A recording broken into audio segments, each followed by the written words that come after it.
हो, चालू करतो sir. Okay.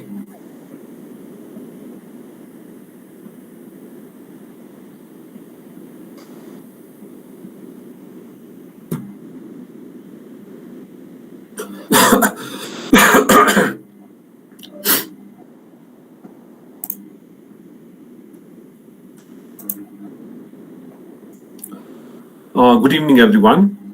Today, as far as our NetSet exam is concerned and the syllabus is concerned, we are going to move on to comprehension. So comprehension is a paragraph is given and you have to answer the questions. And the importance of comprehension is that it enables us, it helps us to understand the different passages and the different kinds of articles that we read in our day-to-day life. So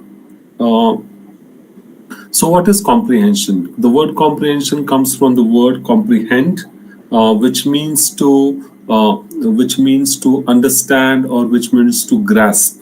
So here we see that understanding or grasping of the article or having a deep understanding of what the author or the person who has written it wants to tell us is something which is very important.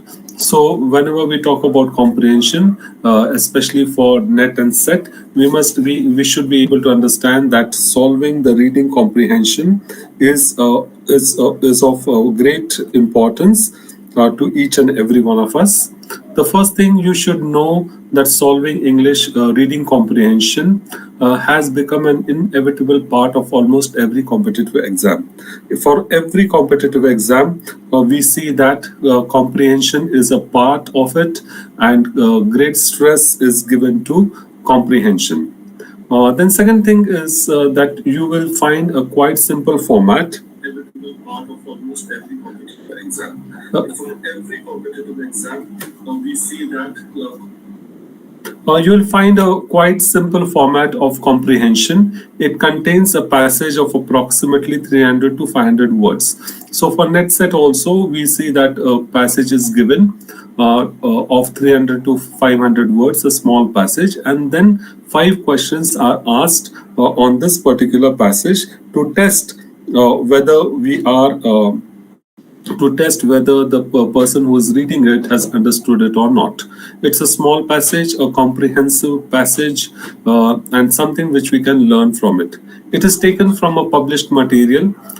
So anything that is published, whether it is in the book or in the newspaper or whether it's in a magazine or in a periodical, any published material is taken and 5 questions are asked on this particular topic. These questions vary in quality and range.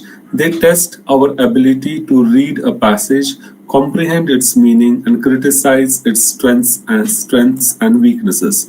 Now, what type of passage we have?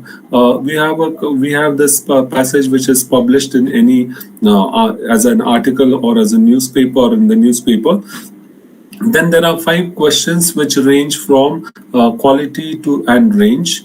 Then our ability to read a passage is tested. What we have understood in that passage is also tested, and whether we have really understood the meaning of that particular passage, the meaning of those words, and the central theme and the idea what the author is wanting to put forward. And certain strengths and weaknesses are also criticized. A comprehension passage contains multiple paragraphs, each containing a central idea which is explained with ideas and examples. Now, what exactly is a comprehension passage? It contains multiple paragraphs, and each paragraph contains the central idea which is explained with ideas or with examples. The student should approach the passage with an open mind. There is no place for the reader's own opinion, assumptions, or prejudice. Now, whenever we read the comprehension passages, the first and the foremost rule is that you read the entire passage with an open mind. You don't put your own views, or don't put your own opinions while reading this particular article or this particular passage.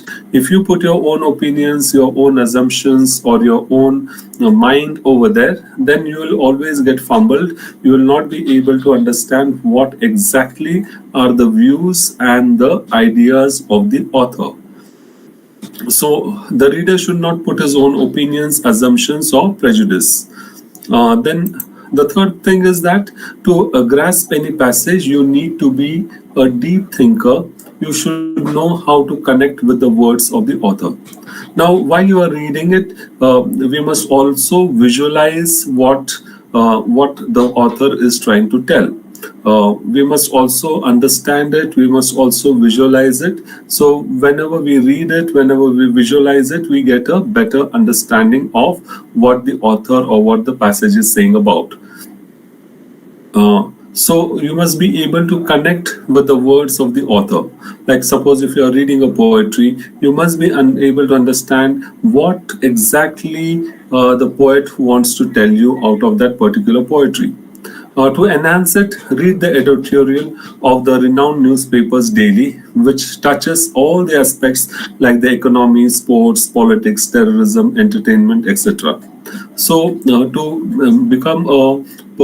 get full marks in this comprehension and to understand the comprehension passages when they come for exam, as a practice, you must always read newspapers and editorials and magazines also, and in which all the different aspects of the society like the economy, sports, politics, terrorism, entertainment, and so many other topics, war and whatever is going on in the world, current events, all these things and politics, international politics as well as the local Indian politics, you must be able to read it, you must be able to understand it. And then when you are very much in touch with reading, then solving the comprehension questions will not be a difficult task for you. Just don't read the passage, try to visualize it like a story and get the grip of the actual message of the passage and info. So this is very important. Just don't read the passage just because you have to read the passage, but visualize it. Create a picture, create a story in your mind as to what exactly the author is trying to tell. A good rule of thumb is to practice quizzes at least a month prior to the UGC NET exam, as it is a scoring section. So comprehension is like an open book test, isn't it? You are given a passage, everything is there, the answers are there. You just have to find the answers and write the answers. So you can get full marks in comprehension, full 10 out of 10 marks. 5 questions are asked, 2 marks each. So you should be able to get full 10 marks because you don't have to memorize anything. You don't have to recall anything to your mind and then write, or you don't have to use certain things like logic and then write. Everything is in front of you. You just have to understand the passage. You just have to visualize the passage, and you will be able to write all the answers correctly. Because this is a scoring section, the most important factor is this is a scoring section. So what are the important tips when we go for comprehension? The first is read and visualize. Whenever you read it, you should also be able to create a picture in your mind. Then recognize the keywords. Now, it is very important for us to understand what exactly the author is trying to tell us. What message is he conveying to us? What are his basic ideas? That you must be able to understand, and that understanding comes from the keywords which are there in this particular comprehension. So it is very important for us whenever you go for this, whenever you are answering the comprehension questions, read the passage once, read it twice, try to understand it, try to visualize it, and understand the keywords in it. Time management is an important aspect. Time management is a very important aspect because you cannot spend more time on this comprehension, because if you spend more time on this, then you will have less time for the other questions. Ignore the useless words. Don't pay more attention to the useless words. Don't panic and lose confidence. The most important factor is once you understand what the passage is about, once you understand what the author is trying to tell about, once you understand what the author is highlighting, or the important markers that he is putting into his topic. Once you understand that, then understanding the passage or the theme of the passage won't be so difficult. So you can ignore the useless words. Don't panic and lose confidence. Just out only the message. So, what is the central idea? What is the central theme of this particular article that the author wants to convey, that you must be able to understand? Connect with the tone of the author. It is very important to put yourselves in the shoes of the author or the person who has written this particular article, to understand what exactly he wants to tell us. Make a habit of finding keywords quickly and underline those words.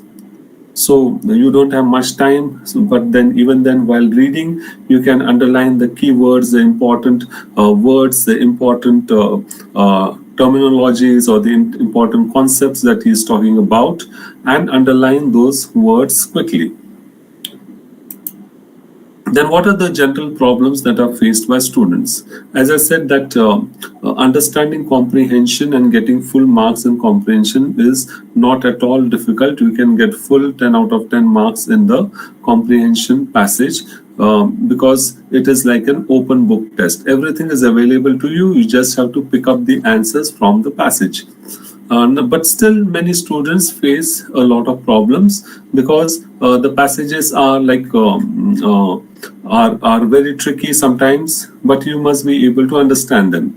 The first problem is, most common complaint of students is that the students are unable to understand the passage of reading comprehension. Many a times, students don't understand what the author is really wanting to tell.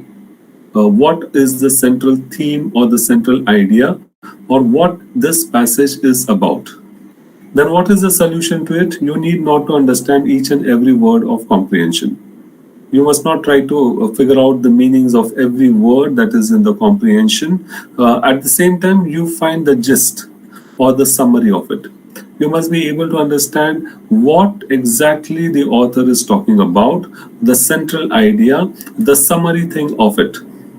Both these points may appear contradictory, but the crucial thing is you need to eliminate the words, phrases, sentences from the reading comprehension that is not useful, and need to focus on the keywords.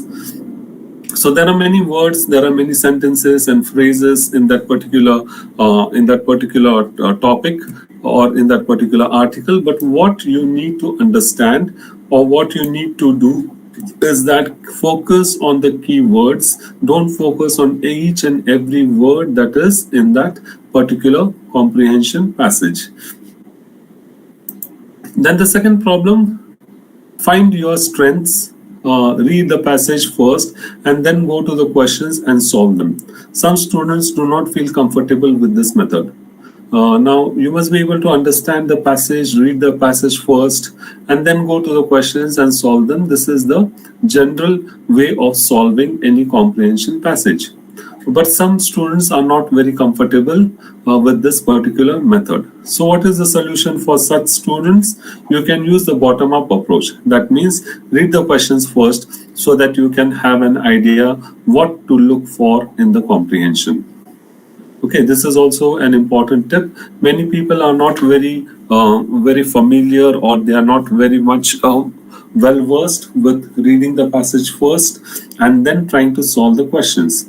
Many people, they first go to the questions and this is also a good method. Actually, you read the questions, then you will know what is expected of you. And once you start reading the passage or the comprehension passage, reading comprehension, then you are able to highlight and remember the questions which are asked, and you will be able to find out the answers.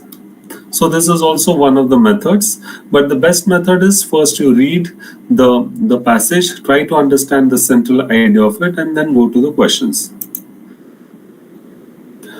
Reading comprehension comprises two words, that is reading, which means to study, and comprehension, which means the ability to understand something. Uh, Reading is just not reading, but it is also studying, and comprehension means to have the ability to understand what you have read. So, as the name denotes, it completely means the study of a passage or a paragraph and to understand what the author or the writer is trying to convey. So, when you study this passage or this paragraph, you will be able to understand what the author is trying to tell us. This section is included in the UGC NET exam in order to test the reading skills of any individual in the given time period and to check whether the aspirants are able to comprehend it effectively and accurately or not. Now, what is the purpose of comprehension? Comprehension plays a very important role in our day-to-day lives, because whether it is studying or whether we are studying for any particular degree, or whether we are reading any article from the newspaper, or whether we are reading anything, the first thing is to understand. Unless and until we do not understand what we are reading, it is of no use. So we must so comprehension plays, or these reading skills or practicing comprehension will enable us not only for our UGC and NET set exams, but also whenever we read any book or whenever we read any article, we'll be able to understand what exactly the person who has written it wants to tell us.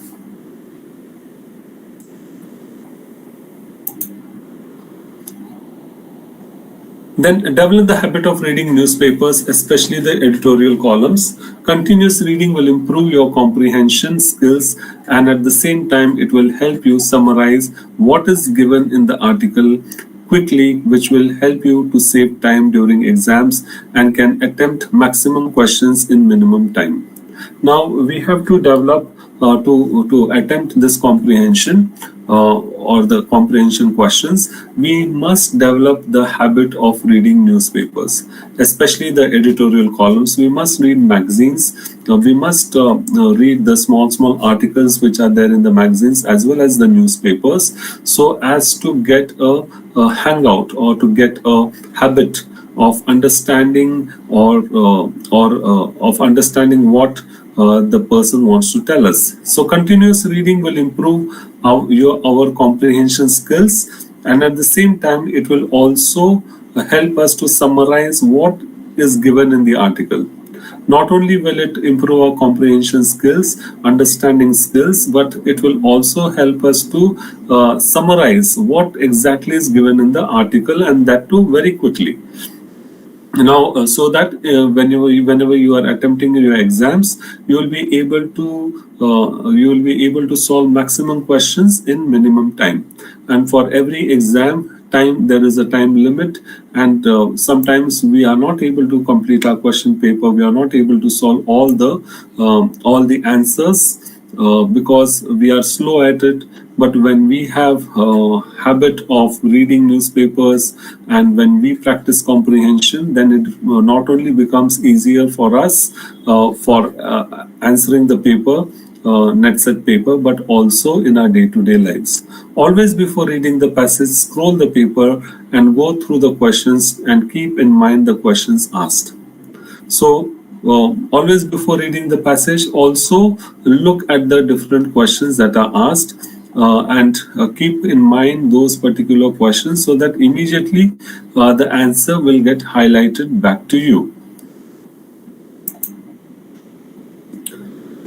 Just keep in mind that all the questions are not difficult. Some are direct and some are inference based. Some questions are direct, some questions are based on the summary or the central idea of that particular passage. If there are 4 questions in a set, then 2 will be direct, 1 will be moderate, and 1 will be inference based. That means 1 will be analytical. Look for such tests and go on solving the direct one first. This will regain your confidence level and will save your time for solving the inference based. Answer from what is given in the passage. Don't use any outside information or what you know is true. This is very important whenever you are reading a comprehension and whenever you are trying to solve the answers to it.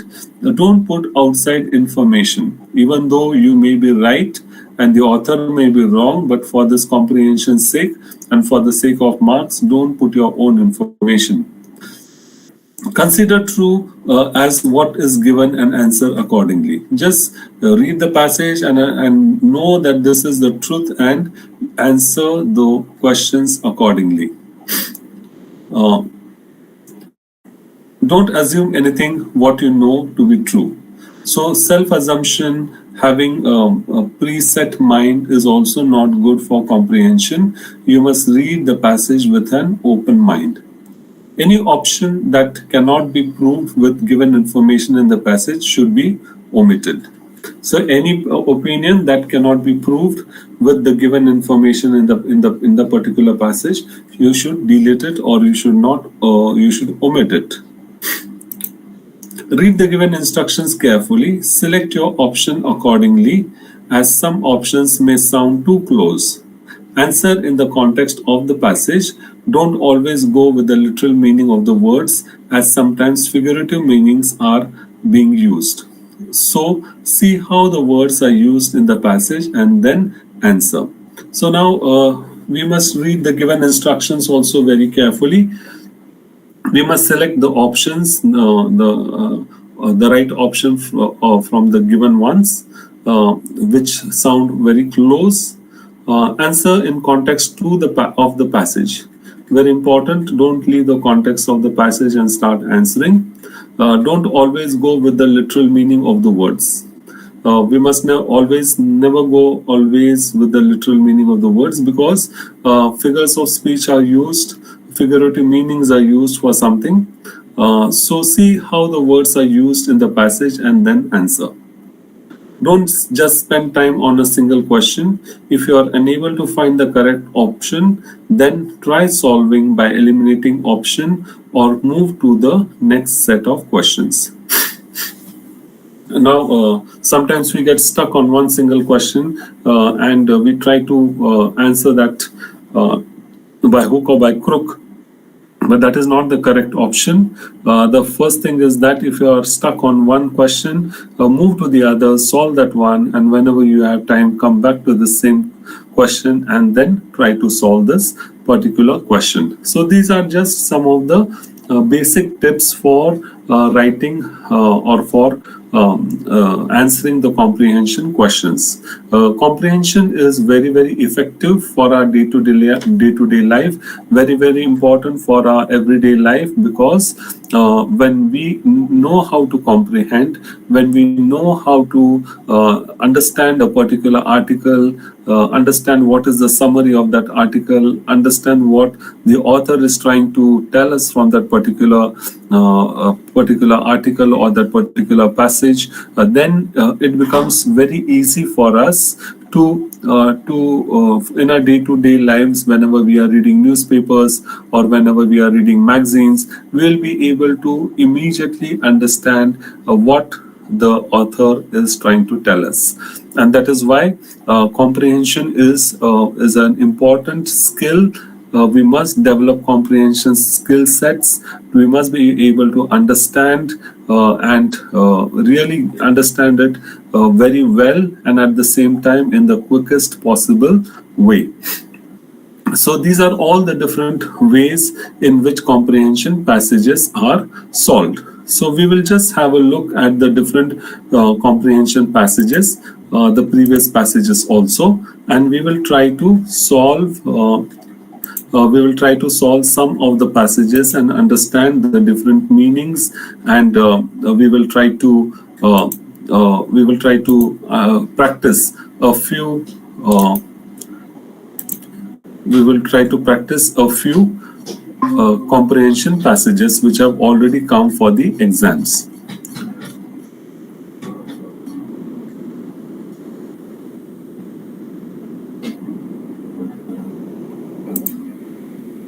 Now, this particular thing this particular comprehension passage came in December 2007.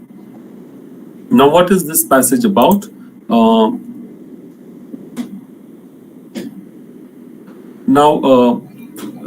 This is about Gandhi.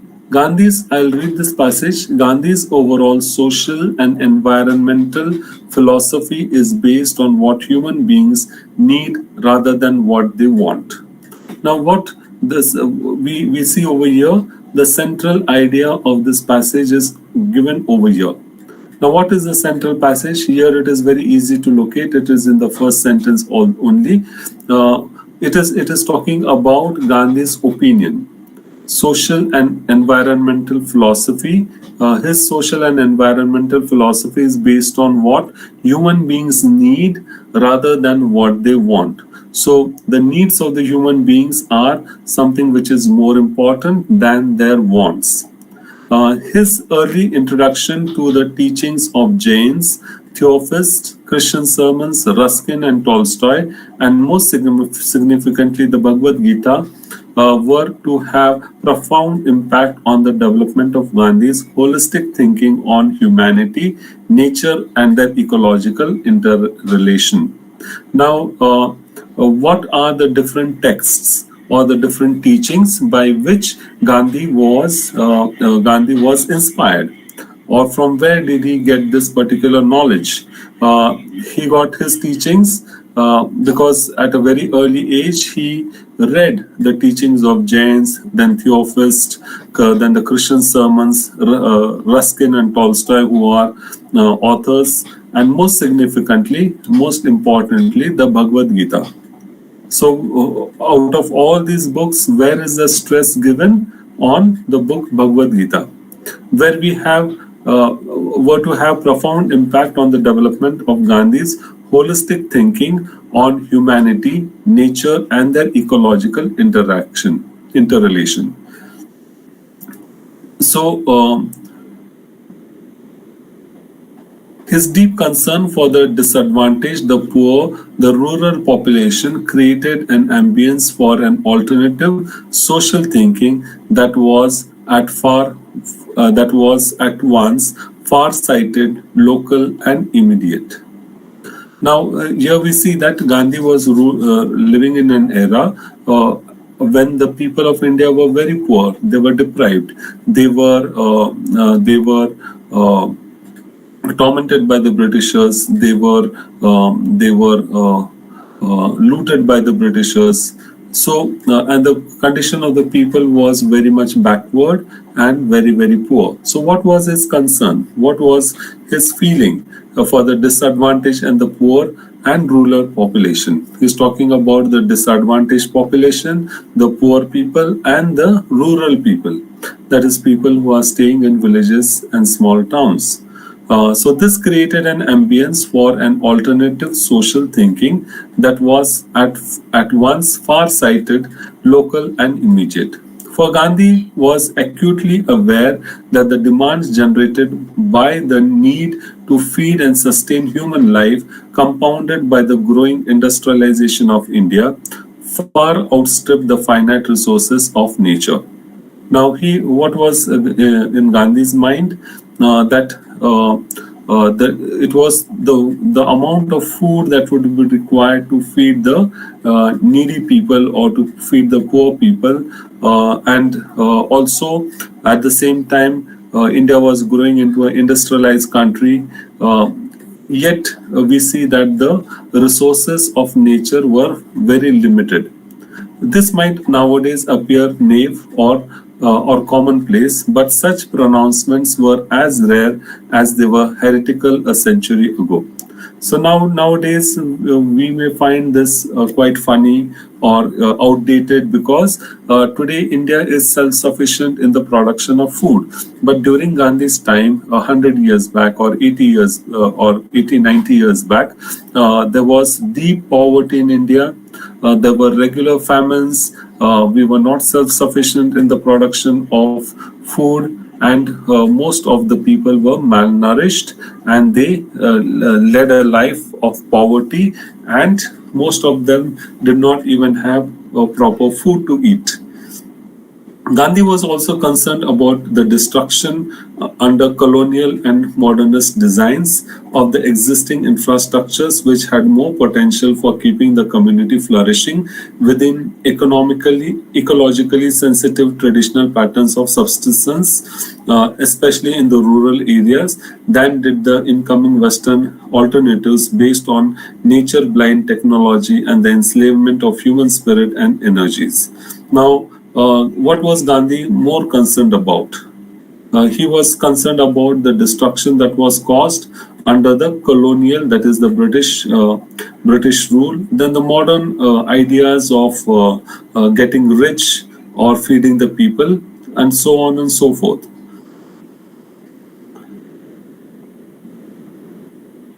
Perhaps the moral principle for which Gandhi is best known is that of active non-violence, derived from the traditional moral restraint of not injuring another being. So, what was Gandhi's moral principle, or what we can understand from his life, was active non-violence. Without violence, we must try to get our things, derived from the traditional moral restraint of not injuring another being. So his basic philosophy was not to hurt anybody, not to injure anybody. The most refined expression of this value is in the great epic of Mahabharata, where moral development proceeds through placing constraints on the liberties, desires, and acquisitiveness endemic to human life. One's action is judged in terms of consequences and the impact it is likely to have on another. Jainas had generalized these principles to include all sentient creatures and bio-communities alike. Advanced Jaina monks and nuns will sweep their path to avoid harming insects and even bacteria. Non-injury is a non-negotiable universal prescription. Then this is the particular passage, and where the thoughts of Gandhi are expressed. Now the questions are: which one of the following have a profound impact on the development of Gandhi's holistic thinking on humanity, nature, and their ecological interactions? The first is Jain teachings, Christian sermons, Bhagavad Gita, Ruskin, and Tolstoy. So the right answer is Bhagavad Gita, because here it is clearly mentioned that most significantly the Bhagavad Gita were to have profound impact on the development of Gandhi's holistic thinking on humanity. So this is how you answer the questions. Sometimes you can also go through the questions first and then try to read the passage, so that it can also become easier for you to figure out the answers. Then Gandhi's overall social and environmental philosophy is based on human beings' needs. The options are given: needs, desire, wealth, and welfare. So need is the most important thing. Need is the appropriate answer. For Gandhi was acutely aware that the demands generated by the need to feed and sustain human life. So need is the right answer over here. Gandhi's deep concern for disadvantaged, the poor, and the rural population created an ambience for an alternative rural policy, social thinking, urban policy, economic thinking. It is basically a social thinking policy. Then colonial policy and modernization led to the destruction of major industrial infrastructure, irrigation infrastructure, urban infrastructure, rural infrastructure. And the right answer here is major industrial infrastructure.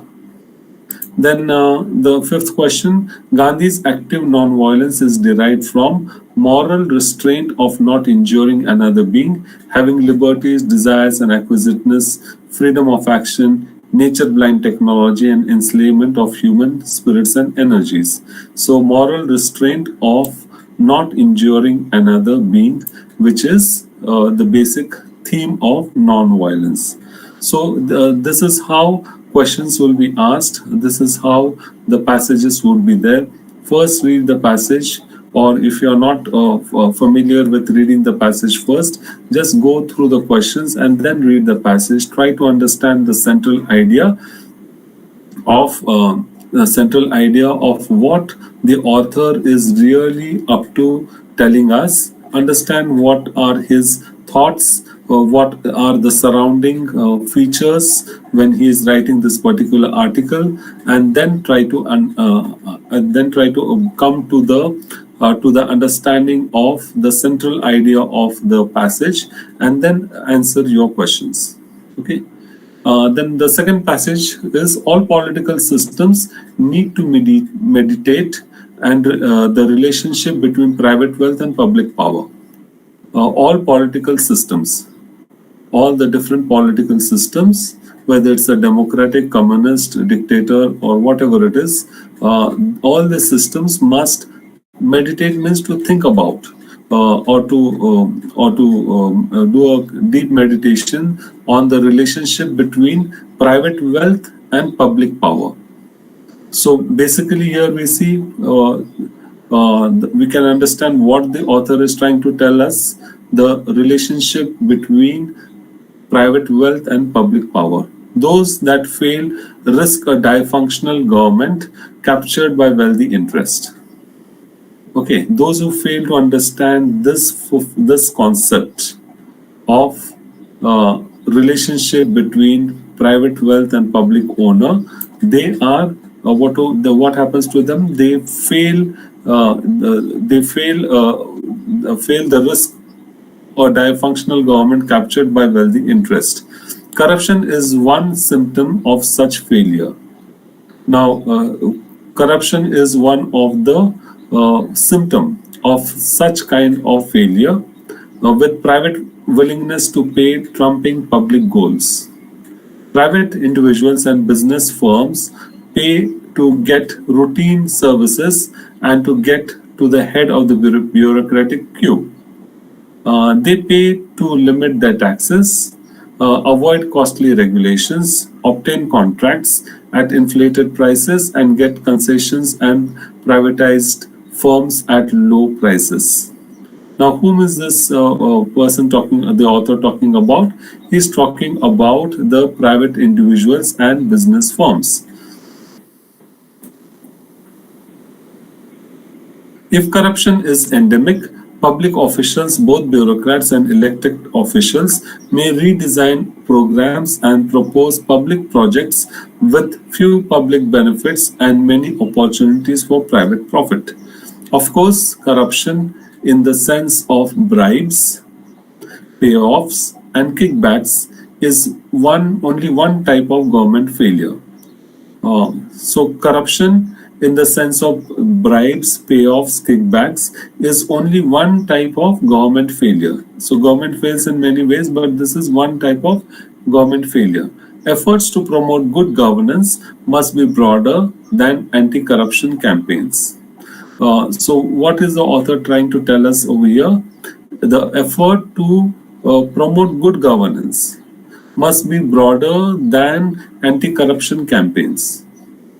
So if you provide good governance, then naturally you will be able to limit corruption. Governments must be honest but inefficient, because no one has an incentive to work productively, and narrow elites may capture the state and exert excess influence on policy. Bribery may induce the lazy to work. Bribery may induce the lazy to work hard and permit those not in the inner circle of cronies to obtain benefits. However, even in such cases, corruption cannot be confined to functional areas. It will be a temptation whenever private benefits are positive. It may be a reasonable response to a harsh reality, but over time it can facilitate a spiral into an even worse situation. Now, this is a very small and a comprehensive topic in which the author or the one who has written it is trying to tell about the failure of the government. He's talking about the bribes and the different kinds of corruptions that happen in a government. Now, the questions are like this.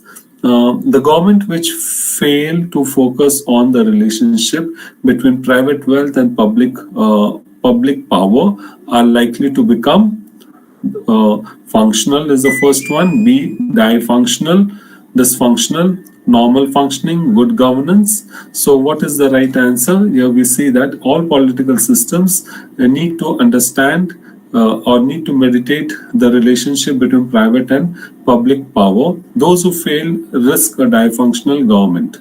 So dysfunctional is the right answer over here. One important symptoms of bad governance is, first option is corruption, high taxes, complicated rules and regulations, high prices. Now these are all correct answers, right? Corruption, high taxes, complicated rules and regulations, and high prices.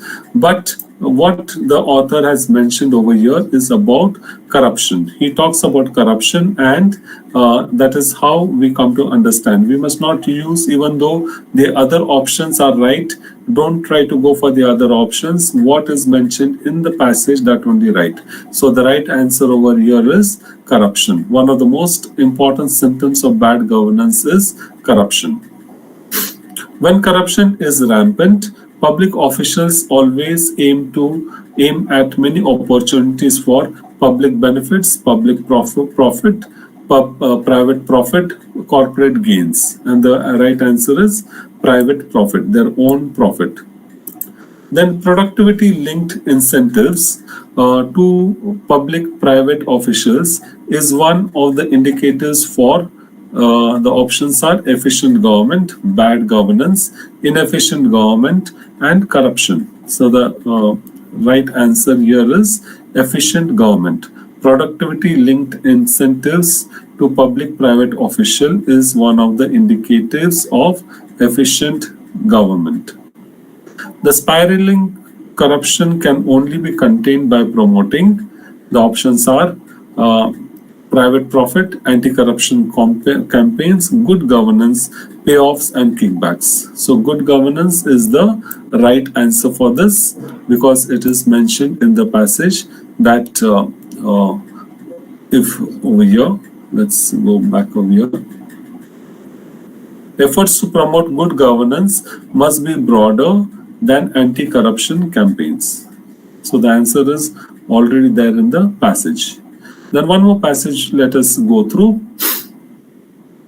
The superintendent's direction and control of preparation of electoral rolls for and the conduct of elections to Parliament and state legislatures and elections to the offices of the President and Vice President of India are vested in the Election Commission of India. Now, where does all this direction, control, conduct is kept or is there? It is there in all these powers are vested in the Election Commission of India. And what are the different powers? The superintendence, direction, control, preparation of electoral rolls, conduct of election to Parliament, state legislature, election to offices of the President and Vice President of India. It is an independent constitutional authority. Now, what is independent constitutional authority? The Election Commission. Okay.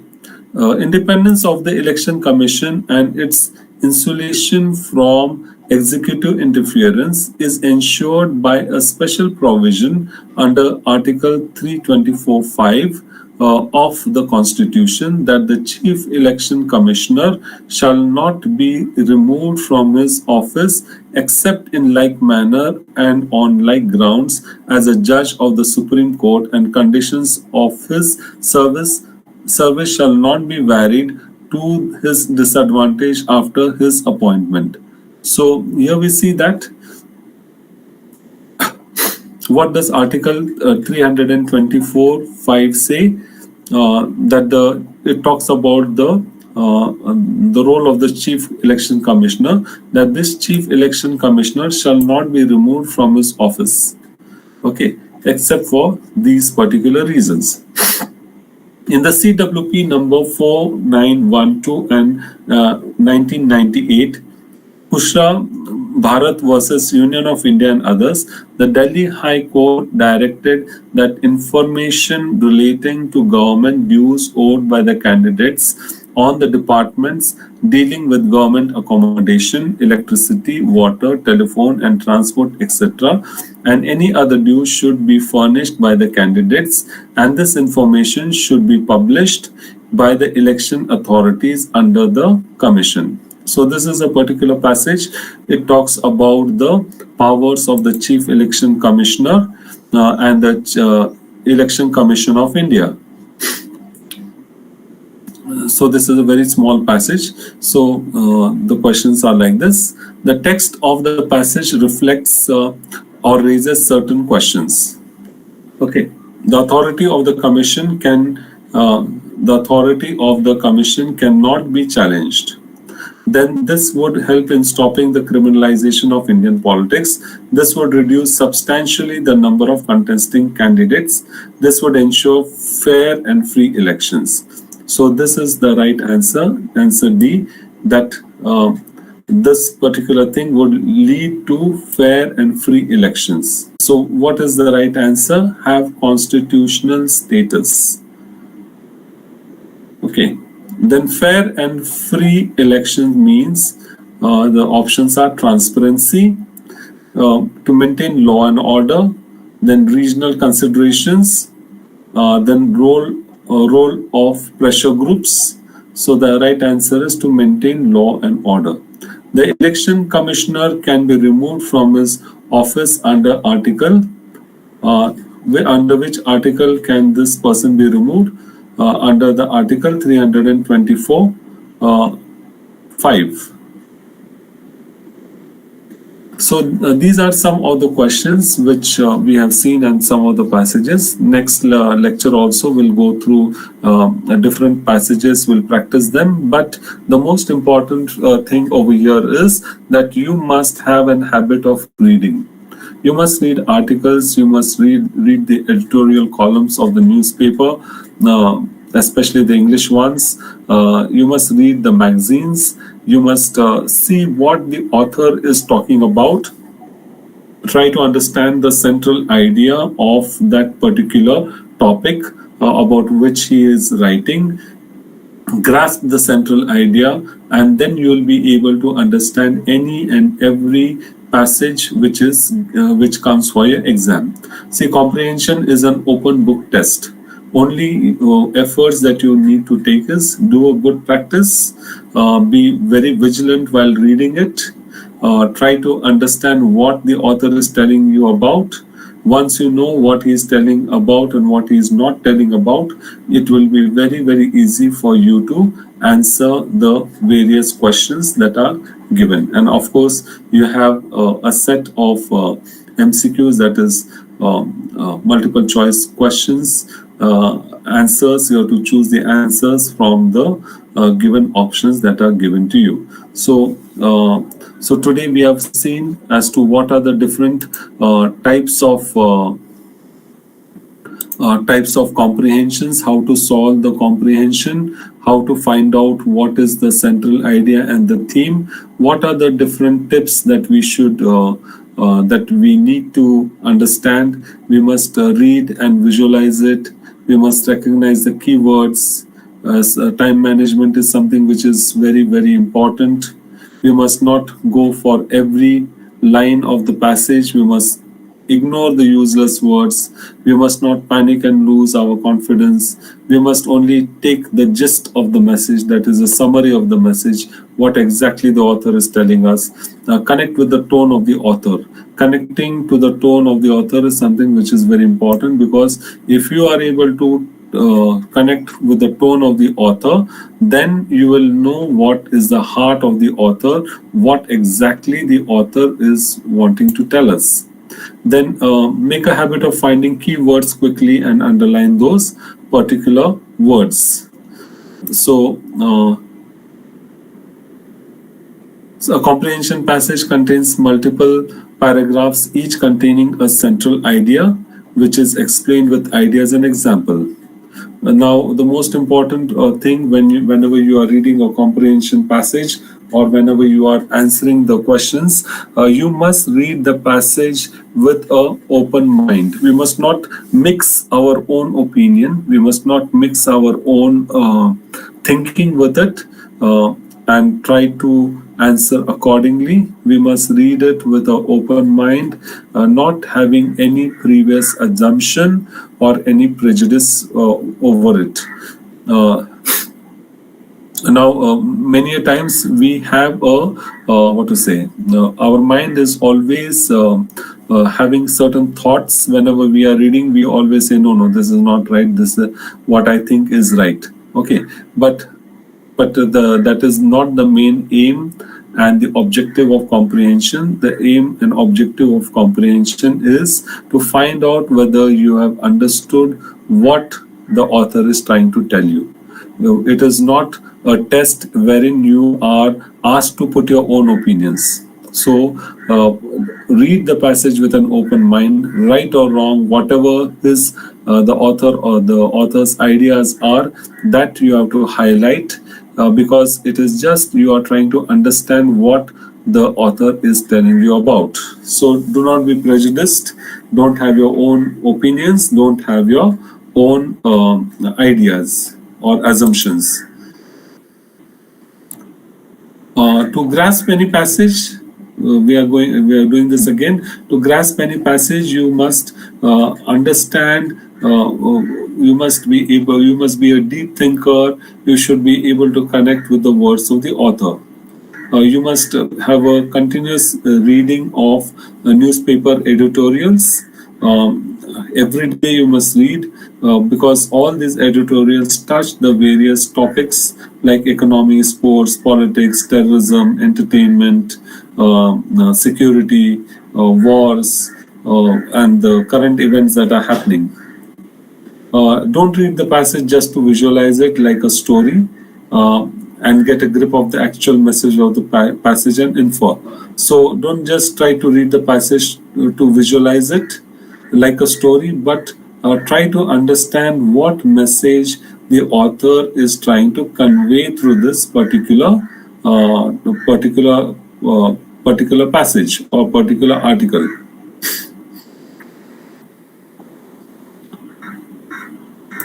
Then the important tips we have seen: read and visualize. While reading, try to create a picture of what the author is telling about. Recognize the keywords. What are the important words? What are the thrust words, or what are the highlighted words that you must find out? Time management also is an important aspect. Don't read each and everything, like ignore the useless words. Connect with the tone of the author. Then make a habit of finding keywords quickly and underline those particular words. Basically, what are the different problems that the student face, is basically understanding the passage. When they read, they don't understand it. So this is a serious thing. So what is the solution? You need not to understand each and every word of comprehension. At the same time, you find the gist summary of it. You just need to understand the central idea or the summary of that particular article. So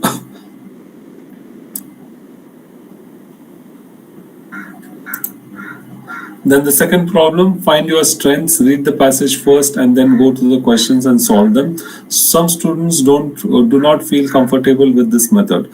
Now, once you practice reading comprehension passages and answering the questions, you will come to a conclusion as to what you should do or what method you are comfortable.